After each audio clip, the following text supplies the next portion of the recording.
When Microsoft launched its first console, Bill Gates' company was already familiar with piracy and security risks, so one of its goals was to make the Xbox a secure platform that would resist attacks from anyone who wanted to run illegal software or discover its secrets. At this point, we already know how that panned out. The first Xbox is one of the most moddable consoles in history. Safety was something that couldn't go wrong for the Xbox 360, it had to be unhackable. Microsoft's focus on security brought unexpected results. Among all those who focused on unleashing this console to run unauthorized software, there was one group that stood out because of their fearlessness, who were already working in the shadows before the console was hacked. They stole data from Xbox partners, got entire builds of games that were not yet released to be distributed illegally, created a multi-million-dollar empire based on FIFA coins, and even broke into Microsoft's headquarters in Redmond, bypassed security, and walked out with prototypes that the company didn't intend to leave its premises, and jeopardized the launch of its next console, the Xbox One.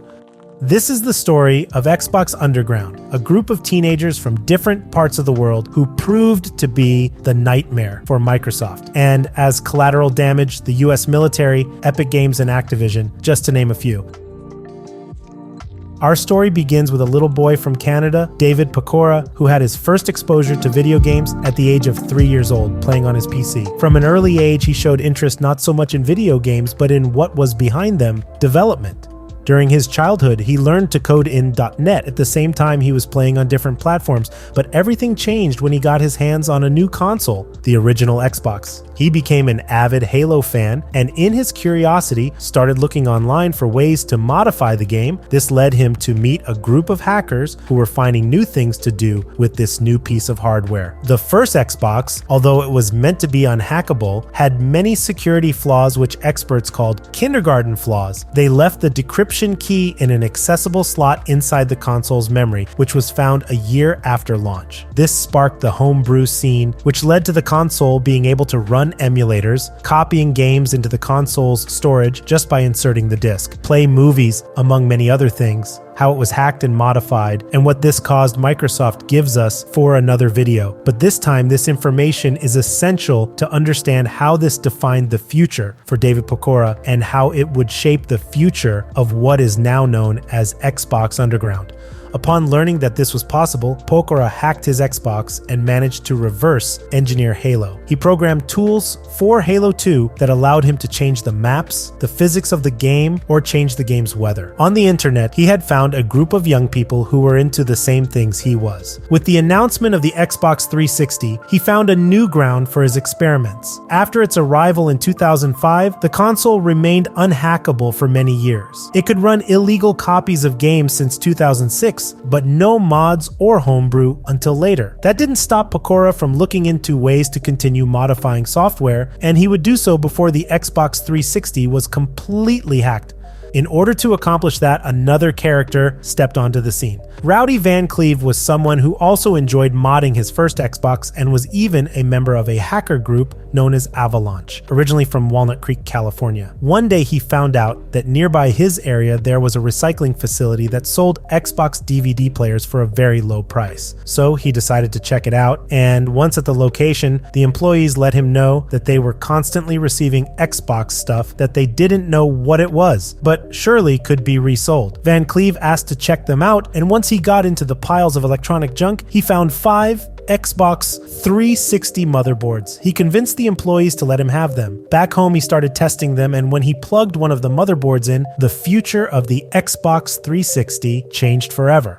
Van Cleve had obtained a motherboard from a development kit. Development kits are provided to developer studios under a strong non-disclosure and confidentiality agreement. They were not meant to get into the hands of anyone but the developers. But how did one of these motherboards get into an electronic landfill? This was courtesy of a problem that plagued the Xbox 360, the red ring of death that affected millions of consoles, rendering them unusable and costing Xbox an estimated $1 billion to fix the problem. The development kits suffered from this problem as well. So once a development kit failed, it had to be returned to Microsoft, who had to decide what to do with its components. Thus, some of the motherboards from these kits ended up in a recycling plant in California. As the development kits were very similar to the retail consoles, it was enough to replace the motherboard, put in a larger capacity hard drive, and then they had a working kit. Van Cleave had found a gold mine, made a deal with the employees to let him know when things arrived from Microsoft, hoping to hunt down more of this hardware, which he would give away to friends, Avalanche members, or sell to people he trusted, would not divulge the information.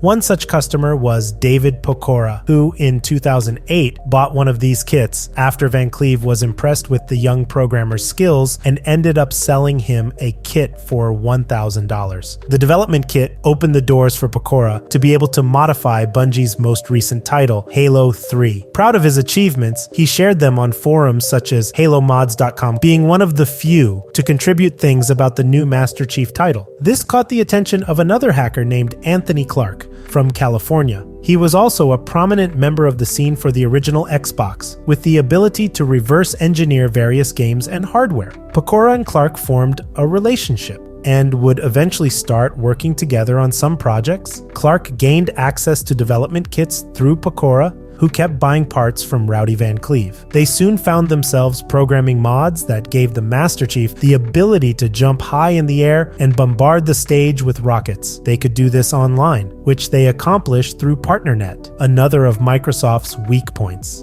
With the launch of Xbox Live and the evolution it introduced on the Xbox 360, as Microsoft wanted to give publishers the ability to sell their games and downloadable content in a dedicated store on the console, the need for a testing space emerged, where companies could make sure, before releasing something to the Xbox store, everything worked properly, test the online capabilities of the games, and so on. This was PartnerNet, basically the Xbox Live for testing. Microsoft was very confident that no one could get into this network without being part of their own authorized partners, so there were no security measures in place in case someone unauthorized got their hands on a development kit. Without raising any alarms, Pokora, Clark, and all those who owned one of these development Frankensteins could enter and check what would be released soon on the console, test some games, and access all the content inside the platform, even play online games, since any developer could see what any of his colleagues uploaded to this private network. But someone saw what these two young men were doing. Bungie, the developers of Halo. But instead of taking action, they were surprised by what these two young men were doing. They were shocked that despite having illegal development kits, they were able to reverse engineer their game, which only served to further encourage these hackers. This comment on Bungie's behalf would be a shot in the foot, as soon after, Pokora would start leaking unannounced and unreleased stuff for Halo 3. But Bungie didn't retaliate then again, just posted a message inside the test version of Halo 3 on PartnerNet that read, "Winners don't break into PartnerNet." Realizing that there were no consequences for their actions, they kept testing some betas, leaking games or things they saw inside this private network before Microsoft got in their way, which wouldn't be until 2010 after Sonic 4 was leaked, bringing the end of PartnerNet. But so far, neither Pokora nor Van Cleave or Clark had been able to run software created by themselves on the Xbox 360. The security measure involving both software elements in tandem with hardware, melting fuses with each update, made it very difficult to achieve their goal, or so it was until late 2009. The JTAG changed the Xbox 360 scene. The console was now hackable, although how it is achieved is a story all on its own. But Pokora and Clark, who so far had not generated any money from their exploits, saw a golden opportunity. Many users were hacking their consoles, and they saw it as a moneymaker. They hacked Modern Warfare 2 and other Call of Duty games, created modified lobbies where all the weird abilities they created for Halo, players could fly, they could walk through walls, shoot, and never miss. They charged up to $100 for half an hour inside these games. This price was paid by some to have fun with these crazy lobbies or to increase their rank. But if the player wanted to take these skills into legal lobbies, they would sell them something they called infection, which could cost up to $150. This generated huge amounts of revenue, up to $8,000 a day. Eventually, they hired more people to work on this as it was growing exponentially. Pokora, who used the alias Xenomega, paid his way through college in Toronto and started to treat himself to luxuries, although his goal was not to make money, but to see how far his skills could take him. Since they had suffered no retaliation from Bungie and now no retaliation from Activision, their sense of confidence grew, although Activision did send cease and desist letters, but it never escalated into legal action. For the next part of our spiderweb of a story, we have to travel to Australia, specifically to Perth, where Dylan Wheeler, a hacker known as Superday, belonged. Wheeler had obtained a list of passwords from a California developers forum. The 14-year-old Wheeler began looking into whether any of the accounts on this list belonged to a member of the development team, and when he found one of them, which was that of a member of the company's IT staff, he asked who he could share this information with, who might be interested in something like this, and especially who could take advantage of it. He contacted Xenomega, of whom he was a fan. The idea of breaking into a developer's internal network was something more dangerous than what they had been already doing with their illegal Xbox kits. At the end of the day, they were doing so through a Microsoft-allowed channel, but now it was forcing their way in and looking for sensitive information. Xenomega took the deal, and that's how Dylan Wheeler, David Pecora, and Anthony Clark gained access to Epic Games, creators of the massive Xbox exclusive blockbuster, Gears of War. Epic Games wasn't just known for Gears of War. In fact, they were best known for their Unreal Engine graphics engine. So the idea of breaking into their network and digging up software, then looking to reverse engineer it, was something that excited Pokora. They would have one rule though. They wouldn't take credit card numbers or personal data from Epic's customers. Inside Epic's network, they started searching for access to the best kept secrets. Oh, an important thing to remember is that the credentials they stole belonged to an IT employee at the company. Navigating through the computers, they stumbled upon a connected USB. Inside of it were all the company's passwords, including one that gave them root access to the entire internal network.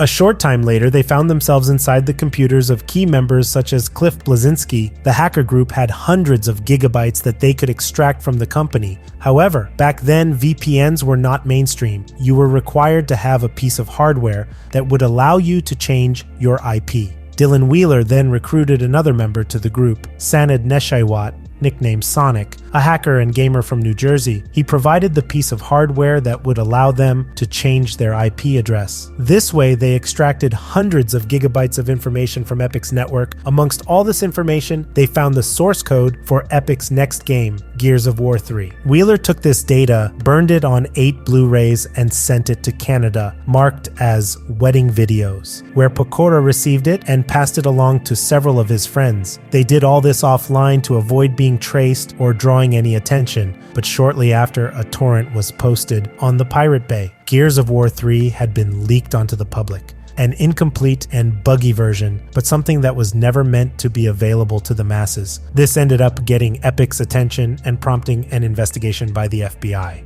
You would think that once the FBI starts getting involved in an investigation, it's time to back off, crawl under a rock, and hope it never gets picked up by some agent. But then again, this wasn't your average crew. They stayed inside Epic's network, confident they wouldn't be traced. They even read the emails exchanged between Epic and the FBI. The reason they remained inside the network is because they saw that the discussion began to slow down, and it appeared that despite Epic's belief that they had been breached through their network, no effort was made to kick them out. They were further and further inside the corporation, even monitoring meetings through access they had gained to the security cameras. Feeling untouchable as the Gears of War 3 leak had been inconsequential, they began to search for more sensitive data. They stumbled upon access to other Epic partners, including Scaleform, a middleware provider. Getting into Scaleform proved prolific for the group, as they found that they work with very important companies in Silicon Valley, including Microsoft, connections to Hollywood, and among them, one was key to their next step: Zombie Studios, developers of the Spec Ops series. Once they broke into Zombie Studios, they found that the US Army was on their client list. The group was getting deeper into this whole network, and they knew that ending up in prison was a possibility. So they started joking about what they would call their gang once they fell in jail. From those conversations came the name Xbox Underground, and also their revenge plan. In the event that any of the members of the group disappeared or were imprisoned, they would publish all the data they possessed from Epic Games. Pokora had started to lose control. His friends were urging him to stop sinking deeper and deeper into this downward spiral he found himself in, but he didn't care. In September 2011, according to a member of Team Avalanche, he said, "Let's get arrested," as he prepared to download a pre-release copy of Call of Duty Modern Warfare 3. By then, Pokora wanted to make a profit on everything they were doing, but he didn't want it to rip off these corporations' customers, so he offered to sell copies of unreleased games for a few $100s. For this purpose, he'd be assisted by Justin May, who knew someone who might be interested. But May had already had some run-ins with the law, as he was arrested at a convention in Boston trying to steal the source code for the game Breach. Casually and in front of everyone, he wanted to plug his laptop into the computer to steal the source code, and was immediately caught. Justin May said he was trying to access the internet by connecting his laptop to the console, which they didn't believe. So as you can see, he was not as skilled or as careful as his other teammates. Xbox Underground had grown significantly, and by 2012, they had found a way to mine FIFA coins for the FIFA 2012 game thanks to a member named Nathan LaRue, and started selling these coins on the black market. Yes, there is a black market for FIFA coins. Anthony Clark, with another group of hackers, had managed to program a bot that played hundreds of matches at the same time, creating the first FIFA coins farm in the world, which meant a generous income for the group. This was in addition to their other business, the Call of Duty modded lobbies and players paying to level up quickly. The directions of the group's leading members pointed in different directions, which brought disagreements between Pokora and Clark. Pokora left the Call of Duty business and created something that many are probably familiar with, Horizon, another cheat service where you could unlock achievements, install mods and more, but that couldn't be used on Xbox Live, and Clark instead focused on farming FIFA coins. While Clark was interested in the money, Pokora kept pushing the limits on how far he could go, which eventually led him to infiltrate the Zombie Studios network and find a simulator of the AH-64D Apache under development for the Pentagon. Wheeler downloaded this software and told the group, "Let's sell it to the Arabs." Xbox Underground had grown to be an entity that was inside several video game companies. Their actions were increasingly risky. It would all come full circle when a Microsoft console, which had brought them all together, would be their downfall. Not before they performed increasingly reckless acts, or stupid ones, depending on your point of view. The hacker group had become an inconvenience to Microsoft, Epic Games, Activision, and more. For they were still inside their network, but in their search for more privileged information, they stumbled upon a word that was too great a temptation to resist.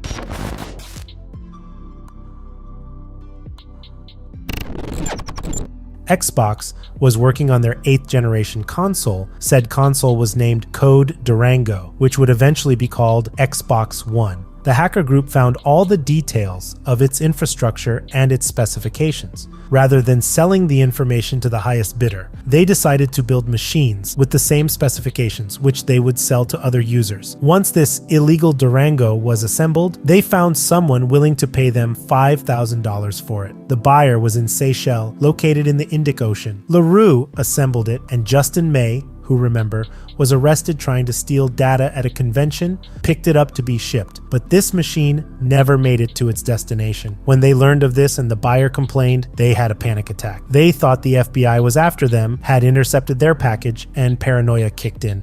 Among the whole group, Dylan Wheeler reacted in the worst manner possible, thinking that if it all was going to end, it would do so on his terms. Sometime later, a listing appeared on eBay. Wheeler used the photos taken of the machine built by LaRue and posted it for sale. Soon, users began to bid large amounts at the auction, reaching over $20,000 before eBay deleted the listing for being fraudulent. This infuriated David Pokora, and not long after, LaRue would no longer respond. He was gone, disappeared.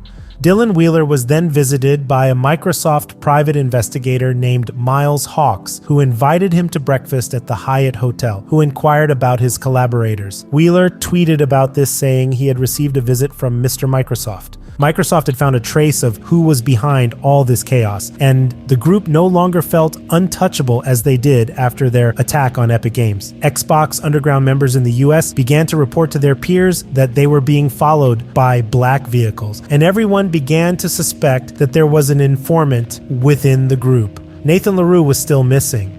In February 2012, the FBI searched the home of Sonic Nishaiwat, who released a censored copy of the search warrant. Wheeler, who at this point seemed to not care about anything and was on a suicide mission, doxed the agents, called for harassment, and even threatened to hire someone to have the judge assassinated. This was the last straw for the FBI, who had been after the group since the Gears of War 3 leak. They had been following them for a year, but now the threat of violence was unacceptable. On February 19, 2013, Dylan Wheeler was in his home when he noticed a group of armed men approaching with tactical gear and weapons. Wheeler knew what was happening and rushed to shut down all of his equipment, all of which he had encrypted and would not be able to be accessed without his password. Although Wheeler did not go to prison that day, all of his equipment was confiscated as evidence. Super Day, as the hacker was known, previously threatened that if he was arrested, he had a server ready to release information regarding the PlayStation 4, Xbox One, the Wii U, Epic Games, Microsoft, and many more companies, and that the system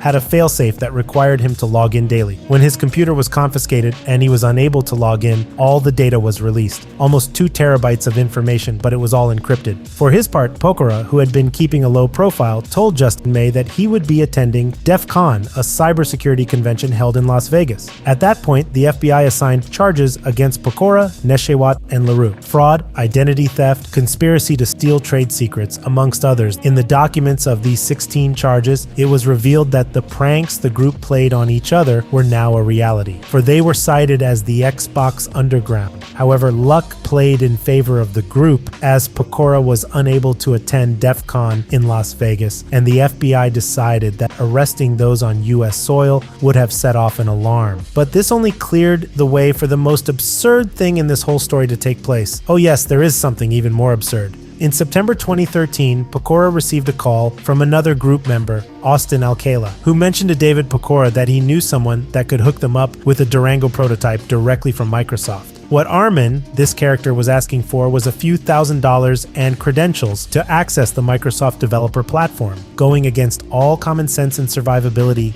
they agreed, which led to Armin getting into Microsoft's Redmond offices. Armin accomplished this thanks to the fact that his mom's boyfriend worked at Microsoft. He had cloned his access card and had been regularly entering the facility. On one of these excursions, he had already gotten his hands on a Durango and was sure he could get in for another couple of them. One night during that month, Armin entered the Microsoft headquarters, got to the 5th floor, found 2 Durangos, put them in his backpack, left the facility, and sent them to Pokora and Alcala. Ironically, Armin received a call from a Microsoft vendor who had hired him to work with them for the summer in their quality department. Armin was foolish enough to believe that nothing would happen. But within weeks, he was identified by the investigators. Once confronted, he returned his Durango and asked Pokora and Alcala to return theirs to avoid more severe punishment, but this would not save him from facing charges. Meanwhile, Pokora was safe until March 2014, when he had the brilliant idea of traveling to Delaware to collect parts for his Volkswagen Golf, as he was also fond of modifying cars. When he arrived at the border, he was stopped by customs for a check. The officer scanned his passport and asked him a question. What is Xenon?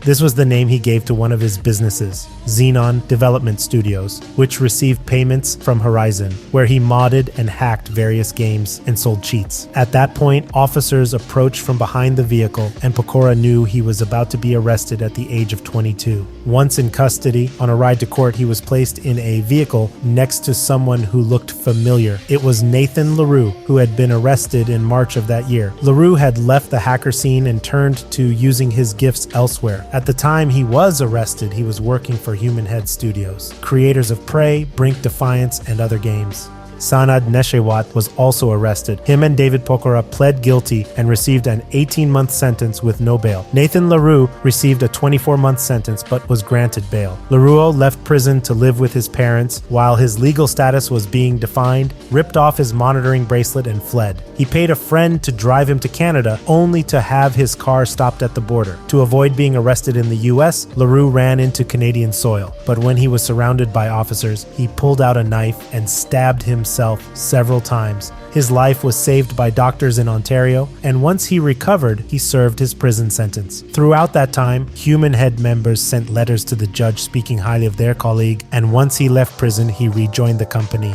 Neshewat, upon serving his jail time, violated his probation and was arrested again. Dylan Wheeler, on the other hand, was a minor. His legal process was left to the Australian justice system. But once the legal process began and Wheeler was asked to surrender his passport, he fled to the Czech Republic, home country of his mother, who took him to the airport and was subsequently arrested for helping a fugitive to flee. Austin Alcala collaborated with the FBI, giving data on everything related to the FIFA coins black market, was granted immunity. Anthony Clark was making an enormous amount of money, with withdrawals of up to $30,000 per day from his accounts, which caught the attention of the IRS. This was thanks to a code that ran up to 11,500 simultaneous matches and selling these coins mainly to the Chinese market, raking in an estimated $16 million in profits. David Pokora served his sentence, being the first foreign hacker to be convicted in the United States of America. After returning to his normal life, he contacted Anthony Clark, who was now in legal trouble. The group had property, Lamborghinis, computer equipment, and a large sum of cash seized. Anthony Clark believed he had done nothing wrong as he had not stolen money from Electronic Arts directly. His lawyers felt the same way, so they planned to fight the case in court. Pokora advised his old hacking buddy to stay out of trouble and assume the blame, that it would be better for him.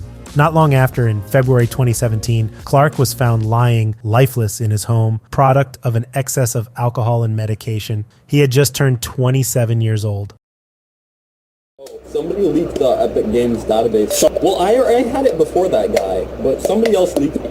You should tighten their security, but the funny thing is, I still have root access to all their computers, because I signed in yesterday, and I saw Gears of War 4 tech demo, and I was like, oh. No, he's talking about why don't they have a final build of Gears 3? Oh, they do. It's 6:30. He in the emails, like they were emailing FBI people and shit, and he knows that they talk to each other, but he still manages to not care and still goes on there. I have shit to the U.S. military. I have every single big company: Intel, AMD, Nvidia, any game company you can name, Google, Microsoft, Disney, Warner Brothers. Oh my God, Disney! Everything. You work for Wolves Tech? Is that what's going on here? No, I think you do.